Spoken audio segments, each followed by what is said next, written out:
Welcome to Watches with Dennis, and today I want to give my first thoughts on the newly revealed Longines Spirit Flyback chronograph. For those that aren't familiar, a flyback chronograph is a chronograph that you do not have to stop before you can reset it. It looks like, at least at launch, that the Longines Spirit Flyback chronograph is available in 5 variations. The black dial variant is available in 3 different ways, with a steel bracelet, a leather brown strap, or a beige NATO strap. And then the blue sunburst dial watch is available 2 ways, either a steel bracelet or a blue fabric strap. But let's go ahead and go through the specifics of these watches. They have a diameter of 42 millimeters, a water resistance of 100 meters, a thickness of 17 millimeters. The cases are made out of stainless steel. The watches have applied Arabic numerals.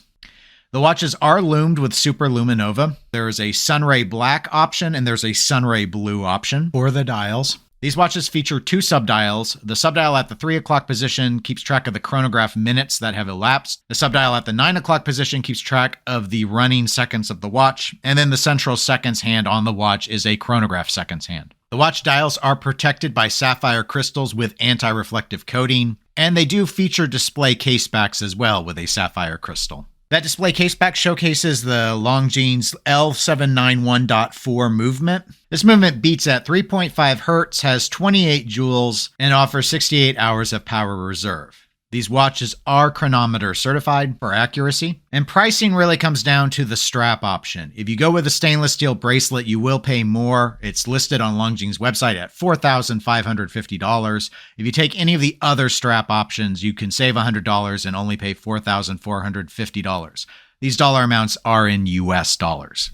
I should also note these watches do have a timing bezel. It's bi-directional and features a ceramic insert. Also, the crown on these watches is screw down. So what are my overall thoughts on this watch? I really like the aesthetic that Longines has gone with here. These feel very modern to me in terms of how they look. I like the dual subdial balance. There is no date wheel to complicate the look of the dial or throw off the symmetry. I like the font choice for the applied Arabic numerals. None of them are cropped by the subdials, which is something that I think a lot of companies would end up doing. Granted, that would be for more of a vintage look. It is no secret for those that have watched my channel for a while that I am a pretty big fan of sunburst dial designs. It's probably my favorite approach to doing dial color. And unsurprisingly, I like the look of both of these. I would say I'm actually a little more partial to the blue, which is pretty atypical. I normally actually favor black dials over blue dials. Both of them look very clean and are very attractive presentations. Obviously, this new movement needed to be turned to in order to offer the flyback function. 68 hours of power reserve isn't the most robust in the industry, but it is up there. I think it would be greatly appreciated. And while generally I'd say a lot of people are looking to see things at or above 70 hours at this point, what's a couple hours here or there? I think some people may be put off by the 42 millimeter diameter of the watch, though I don't find that to be particularly atypical when it comes to chronographs, especially if you want them to be readable. And granted, while this doesn't have a subdial to keep track of the hours, and it really only goes to 30 minutes, and thus its functionality as a chronograph may be somewhat limited to those that want to time longer durations, the size does allow it to be very, very legible. At least the diameter size.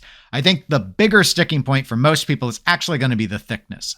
17 millimeters of thickness is pretty beefy. By comparison, the Omega Seamaster Pro Prof, the 1200 meter dive watch, I believe those are 17.5 millimeters thick. So this is right up there with what is known as a very beefy watch. And thus I think that's going to be the big obstacle for those that might have to turn this watch down. As I noted earlier, this doesn't have an hour subdial, but I think another complicating factor, maybe for those that are looking for a chronograph that they plan to use a lot, is the fact that the movement is 3.5 Hertz. I'm not particularly surprised they didn't go with a high beat movement, which would allow up to a 1/10 of a second accuracy if it was at least high beat to the frequency of 5 Hertz. But I am a little surprised that they didn't go with 4 Hertz either. I'm assuming, again, this was to help stretch out the power reserve.